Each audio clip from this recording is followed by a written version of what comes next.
So yun, what's up mga Kadaver Cats, mga kabiyaya, isang mabiyayang araw po sa ating lahat. So welcome back to my YouTube channel, J. Guevara TV nga po pala, isang reactor defender ng Tito Vicky and Joey.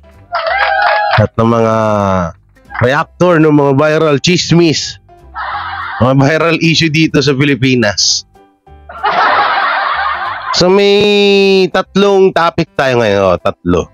Unang-una po ay nasa dulong ng video ito ay itong si Bossing Vic Sotto at itong Katniel ay parang magsasama ho po sa isang pelikula. So po dahil namataan ho ata sila sa isang event. Hatid showtime, mukhang masususpend din na naman ng 12 days. Walang kadala-dala.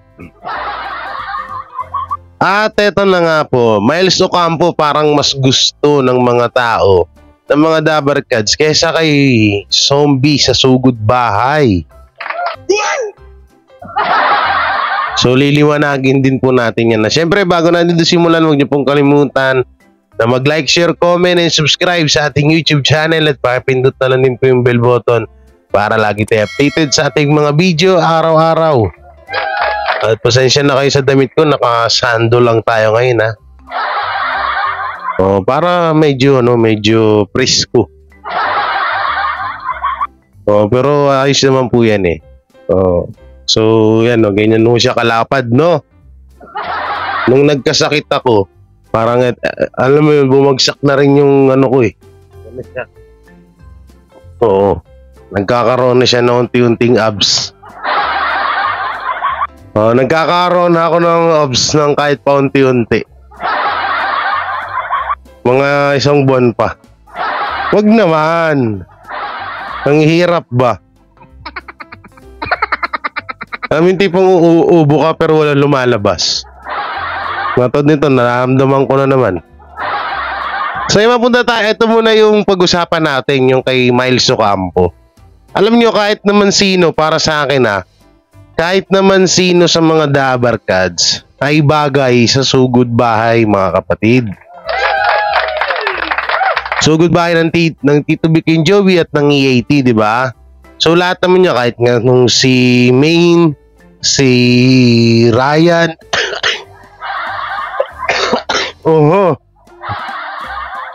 kahit nga dun si Ryan, di ba? Si Ryan, si Paulo, kahit naman din siguro sino dyan babagay at babagay sa Sugod Bahay.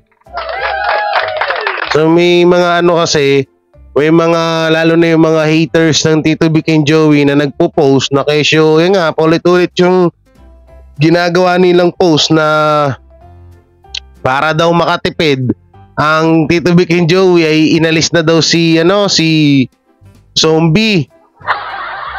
Anak ng mga grabe mga utak nila sobrang advance eh. Patabingi itong mic natin, lagi na lang tumatabingi. Yan, ganyan. Tabingi ka eh. Saan tumabingi ha? Nabubwisit ako sa mga nakatabingi.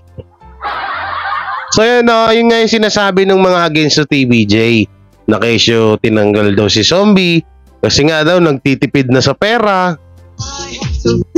Ano yung napindot ko?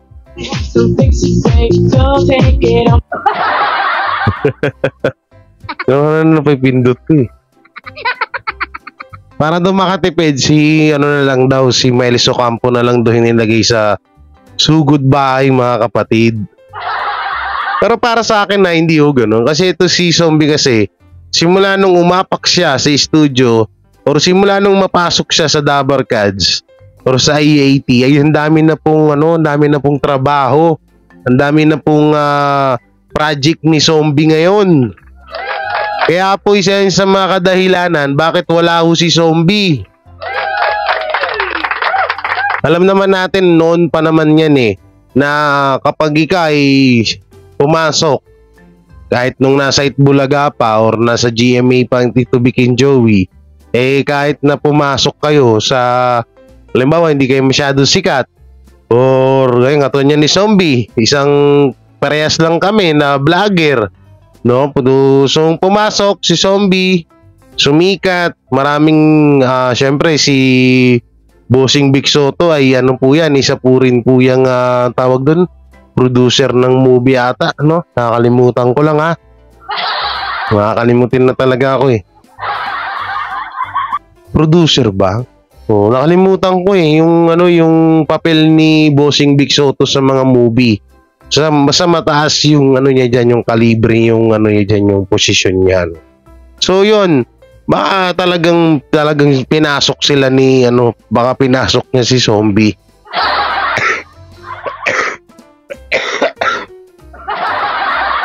Grabe yung ubo ko guys, ang tigas. No, yung luya ko andito pa oh. Hindi ko pa mainom yung luya ko kasi umuusok pa yan, no? Kitang-kita nyo. O, di ba? Umuusok pa. Kaya dyan muna siya sa baba. Hindi pa natin siya mainom. Ang dami kasing mga page, mga Adabarkads na patuloy po na nagpo-post ng mga ganyang artikulo na sinasabi nga ho nila na itong si Zombie nga daw ay tinanggal na sa kadahilan ng kapos na nga po daw sa budget ang TV5. Dinamay pa yung TV5. Tapos na daw sa budget ang E80. Dahil sa laki daw ng sinasahod ng Tito Vic and Joey.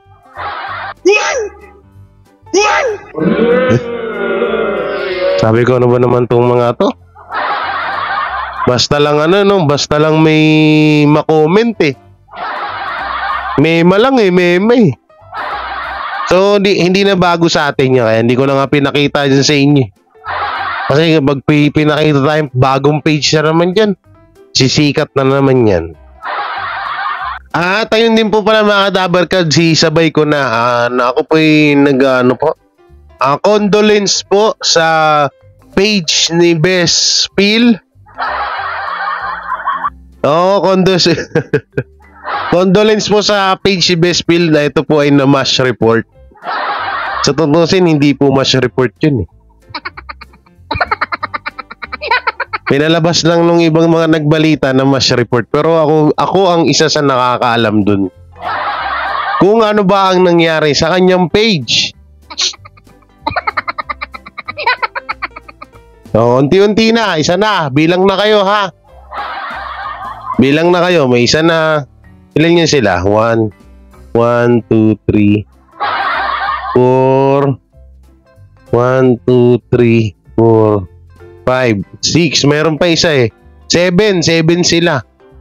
O, bali 6 na lang, no?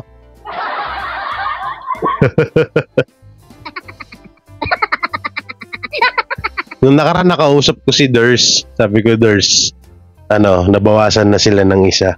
Hindi niya nag-get, sabi niya. Ano kuya? Sabi ko, nabawasan na sila ng isa, Durs. Hindi niya nag-gets eh. Oh. Yan nyo, yan. Ako, ano nga pala, congrats kay Best Phil. Palakpakan natin. Binigyan niya na ng katahimikan ng buhay niya. Okay lang yan, manahimik na kayo.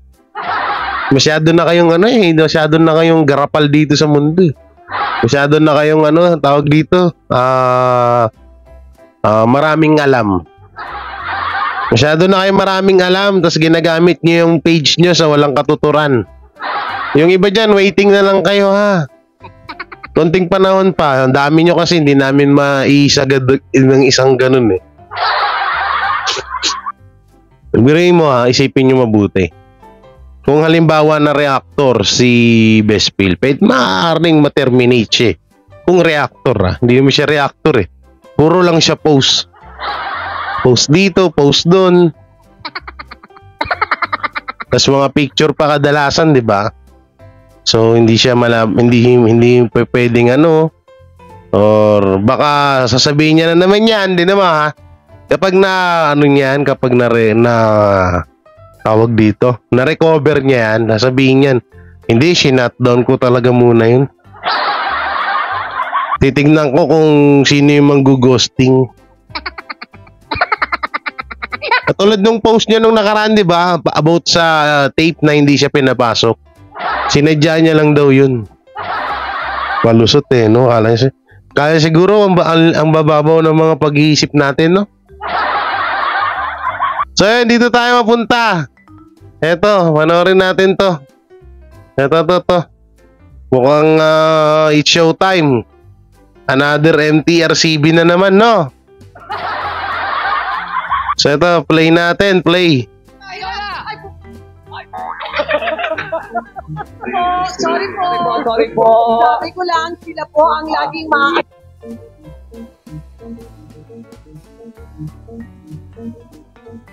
Humingi ng paumanhin ang reyna ng noontime show na si Chang Ami sa Madlang People. Ito ay matapos na masabi ang ari ng babae kanina sa It's Showtime. Sa TNT segment nga ng It's Showtime ay masayang nagbabanter ang It's Showtime host na sina Jong Hilario, Pong Navarro, Vice Ganda at Ami Perez.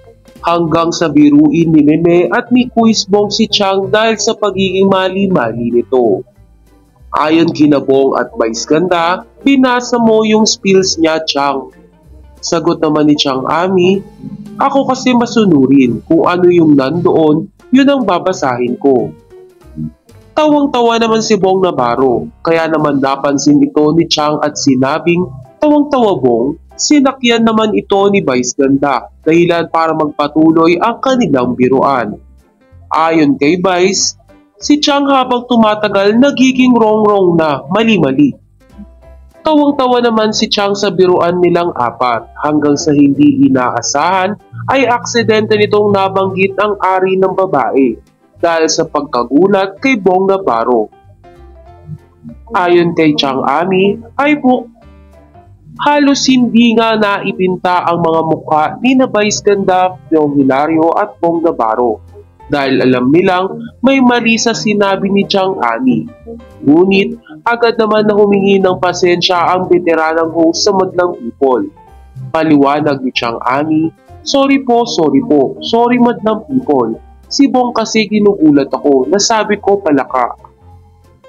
Hindi pa nga dito natapos ang pag-uusap ng apat dahil nagbiro pa si Vice Ganda na gusto na naman mag-Hong Kong ng It's Showtime family. Samantala, umaasa naman ang Madlang People na hindi lalaki pa ang nasabi ni Chang Ami.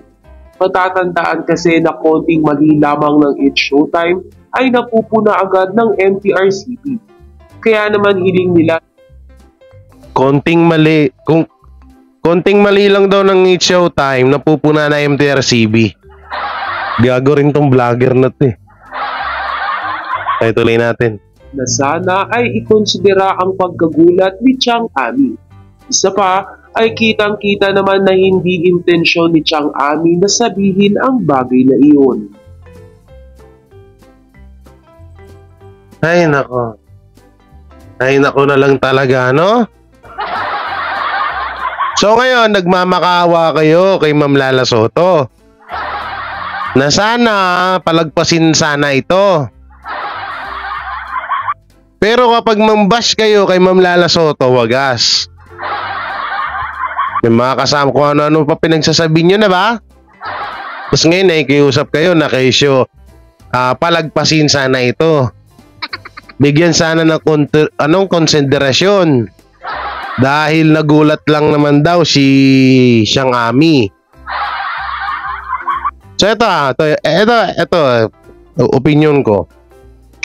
Para sa akin, siguro, wag.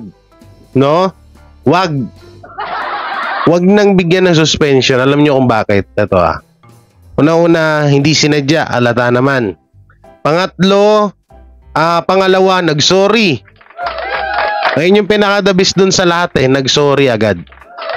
At alam naman natin na si Chang Ami, Chang tuloy. Ano yung One Piece?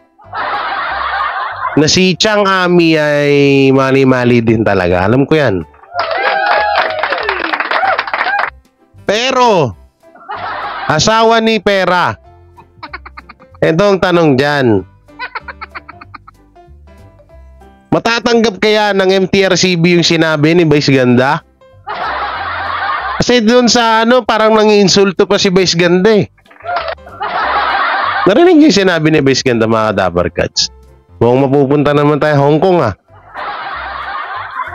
Diba? Imbis na mag-sorry na lang sana, kung ano-ano pa pinagdadagdag ni Vice Ganda. Pero hindi naman ganyan kababaw si Ma'am Lala Soto. Hindi ganyan kaano si Ma'am Lala Soto. Hindi ganyan ng MTRCB, no? Katulad nung iniisip ng iba dyan. Mga haslo ang utak. Yung mga haslo ang utak dyan, no? Mga ibang mga, lalo na yung supporter. Subsob daliri supporter. Na, mga supporters ng It's Showtime dyan, no? Yan, kayo. Hindi naman kasing tulad nyo na napakakitid ng utak ang MTRCB, ha? Hindi sila ganun. Tandaan nyo yan, palagi tatak nyo lagi sa utak nyo. Ngayon, neto dito tayo. Ngayon parang ano napapansin ko sa mga comment, no? Ba't parang nakikiusap ang It's Showtime followers? Ba't parang nakikiusap kayo?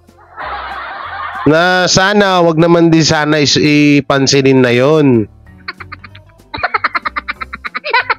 Alam nyo lahat kayo dyan, tinandaan ko yung mga pangalan dyan eh. Yung isa ngayon bumabaliktad ah.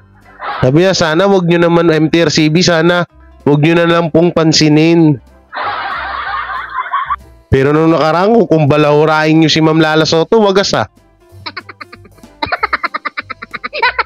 Tapos ngayon, sasabihin nyo, wag pansinin, anak ng teteng. Hindi, para sa akin, ito yung sinabi ni Chang Ami, hindi hindi sinasadya. At ang pinakamahalaga doon, nag-sorry. Pero kung sawa ni pera. Pero kung isipin niyo yung sinabi ni Vice Ganda, yung dinugtong niya doon sa joke nila, ang sagwa. Parang nakaka-insulto pa, nangiinsulto pa eh. Ngayon, kung patawan man to ng MTRCB ng 12-day suspension dahil rinig naman na nagsalita ng iPhone. O yan iPhone ha. Nadula si Chang Ami ng iPhone, no? Sabi niya, nung ginulat siya ni Bong Navarro na iPhone. Oh, iPhone. iPhone ha, oo. iPhone talaga yun. Hindi yun yung iniisip nyo. Hindi, kung papatawan to ng MTRCB, wala rin pong problema. Para sa akin walang problema dahil karapatan ho nila yon at trabaho nila yon. Pero dahil mabait nga si Ma'am Lala Soto at ang MTRCB, hindi nila gagawin yan. Pero ewan ko na lang. Hindi natin alam. Alam nyo naman, di ba? So, nagsalita pa kasi ito si Vice Ganda eh. Okay na sana eh. Okay na, ano? Biglang sabi ay, mababalik na. Harang gusto mag-Hong Kong ulit ng It's Showtime family. Ayos, di ba? Okay na sana eh. Dumugtong ka pa eh. No? Kayo, mga Dabarkads, dapat ba na mapatawan ng 12-day suspension ulit ito? Para sa akin, dapat lang dahil dun sa sinabi ni Vice Ganda. Pero dun sa sinabi ni Chang Ami, dahil nangingi naman siya ng sorry, para sa akin, nabswelto yun. Kayo, mga Dabarkads, comment nyo po yung opinion nyo mapatungkol ho dito sa viral video na to ng It's Showtime at ni Ami Perez. So dito na tayo sa isang video, no, na kung saan ay etong si Daniel Padilla at Bossing Vic Soto at Catherine Bernardo ay nakita sa isang event. Mukhang gagawa nga po doon ng pelikula. Uy, maganda yun ha. Kung sakali man totoo yun, no? Daniel, Katniel and Bossing Vic Soto. Bah, hindi yun. Hindi masagwa. Ang gandang movie nun. Ang gandang movie nun, mga Dabarkads. Kilig tapos tawa pagsasabayin. Pagsasamahin mo. Siyempre, may mga action din si Bossing. Di mo talagang patawa kung sa patawa yan eh. Ang galing gumawa ng movie niyan eh. So ito, panoorin natin mga Dabarkads. Ba, may sounds pa. Naku po. O, yan.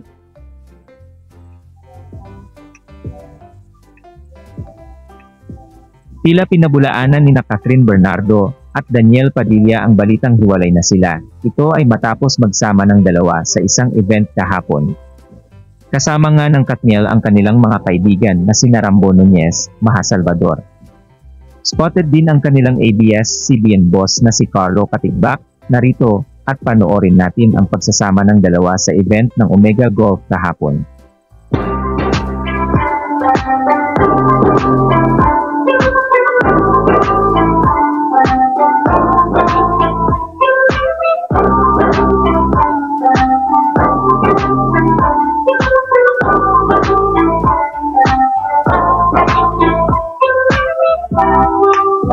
Nasaan yung kay Bossing Big Soto? Hoy, labas mo yun kay Bossing. Sabi mo sa thumbnail mo, makakasama ni Bossing yung Katniel sa movie. Pag di mo lang pasabugin yung bahay nyo dyan. Dito ay nakanatad na ang loob ng Katniel fans na hindi totoo ang mga balitang lumalabas ngayon tungkol kina Daniel at Catherine. Anila ay hindi talaga dapat basta-basta naniniwala sa mga balita, lalo na kapag hindi malapit sa dalawa ang nagbabalita ng updates na dalawa. Hiling pa ng Katniel fans na wag nang maulit ang ginawang ingay na ito sa Katniel.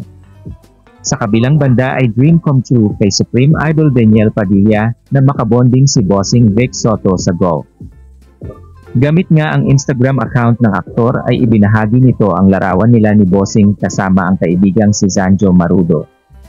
Naging palaisipan naman sa mga tagahanga ni Daniel ang emoji na ginamit nito sa caption. Tila kasi nagpapahiwatig ito na gusto nitong makasama sa isang proyekto si Bossing. Agad naman na kinumpirma ng nanay ni Daniel na si Carla Estrada na pangarap ni DJ makasama ang veteranong komedyante. Ayon kay Carla, movie with Bossing #dream come true. Kung mangyari nga ito ay paniguradong papatok ito sa takilya dahil kung matatandaan ay parehas box office king ang dalawa. Isa pa ay bihasang-bihasa na sina Bossing at DJ pagdating sa paggawa ng mga pelikula. Nag-golf lang pala eh. Nag-golf lang. Akala ko talagang, bakit naman dito si si Harry Roque. Uy, hindi ka namang nire-reaction na. Pero kung sakali man na totoo, at kung dumating man nga po talaga yung point na magkakasama tong si Daniel Padilla at Bossing Vic Soto sa isang pelikula, napakaganda nito. Ito yung tinatawag na movie na hindi corny. Hindi corny yung pagpapatawa, hindi corny yung action or yung drama. Ngayon, maganda dyan, no? Kasi Daniel Padilla never naman naging corny ang drama niyan. Busog. Busog ako doon sa luya. Parang kumulay lang yung luya, tas parang wala naman lasang luya. No? Ayun, mabalik tayo doon, no? Kung sakali man, ay nako, isa pa rin sa mga, at nga daw, diba, bali-balita noon, na parang pangarap ata ni Daniel Padilla na makasama si Bossing Vic Soto sa isang pelikula. No, dahil ayun yung tawag dito, ayun yung bali-balita noon. Pero hindi ko alam Hindi kasi ako updated sa buhay ni Daniel Padilla. Pero kung sakali man na maging magkatrabaho tong dalawang parehas box office king tong dalawang to. Isang drama, isang komedyante ba, napakaganda. Dami na naman tataas ang kilay nito. Oo. Sasabihin na naman ng mga against to TVJ dyan, Daniel, ba't diyan ka pa sumama? Ba't diyan ka pa sumama sa matanda? Yan na naman sasabihin ng iba dyan. Mga tolonggis. Dahil tulong din sa Pinas, no?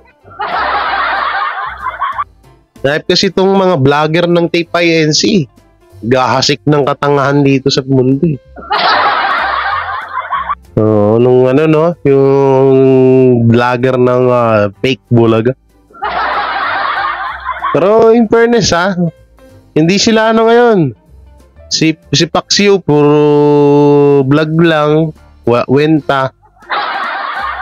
Yung isa naman, na-demonetize na.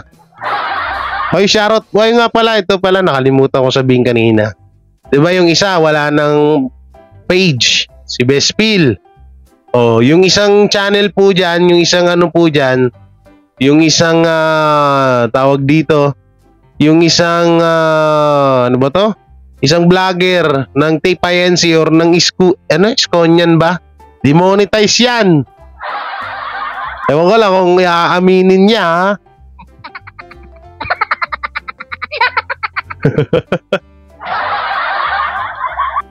Yung isang vlogger dyan, demonetize yan, ha? Wag po kayong...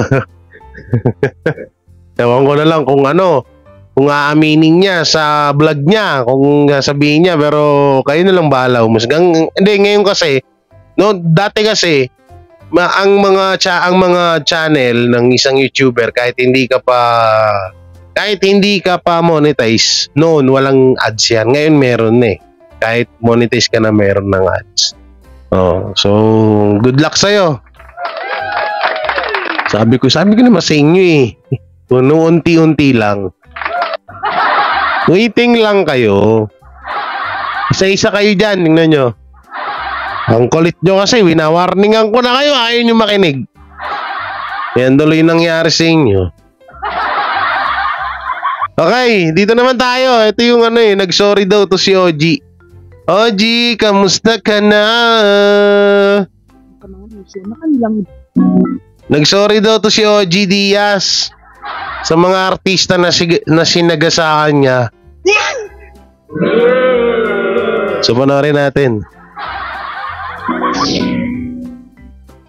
Nagpakumbaba ang talent manager at content creator na si Audrey Diaz. Nanghingi siya ng paumanhin sa lahat ng mga celebrities na na-offend sa mga issue na kanilang ibinabalita. Ayon sa vlogger, totoong maraming bumabati ko sa kanya ngayon at sa YouTube channel niyang Showbiz Updates dahil sa tinatalakay nilang mga maiinit na balita at kontrobersya. Ang iba pang araw na fans at netizens ay below the belt na ang mga tirada, lalo na kapag nakakampi nila ang ilang celebrities na iniidolo at sinusuportahan nila.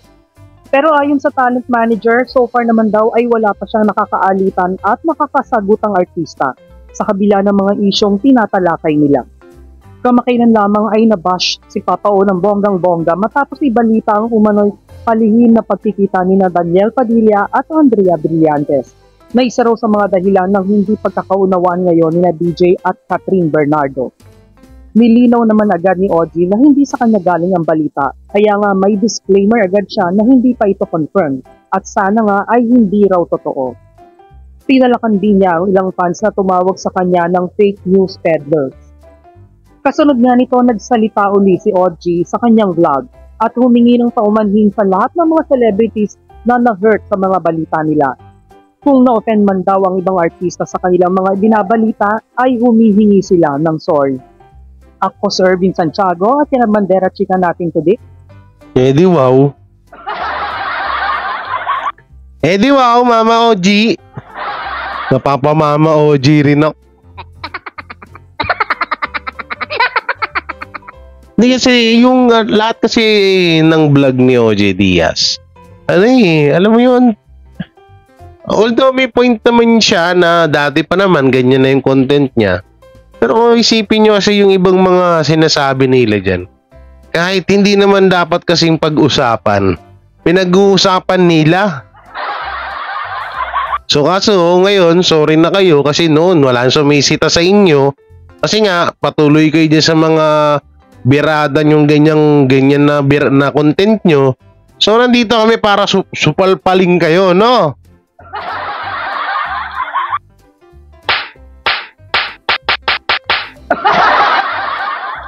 Yan nababagay sa inyo Masyado kayong chismosa So yung mga Dappercads, anong masasabi nyo sa issue at sa mga video na napanood natin, i-comment nyo lang po dyan sa baba. At syempre, don't forget to like, share, comment, and subscribe sa ating YouTube channel at pakipindot na lang din po yung bell button para lagi tayo updated sa ating mga video araw-araw. So ingat po kayo palagi, and God bless, and peace, and bye-bye.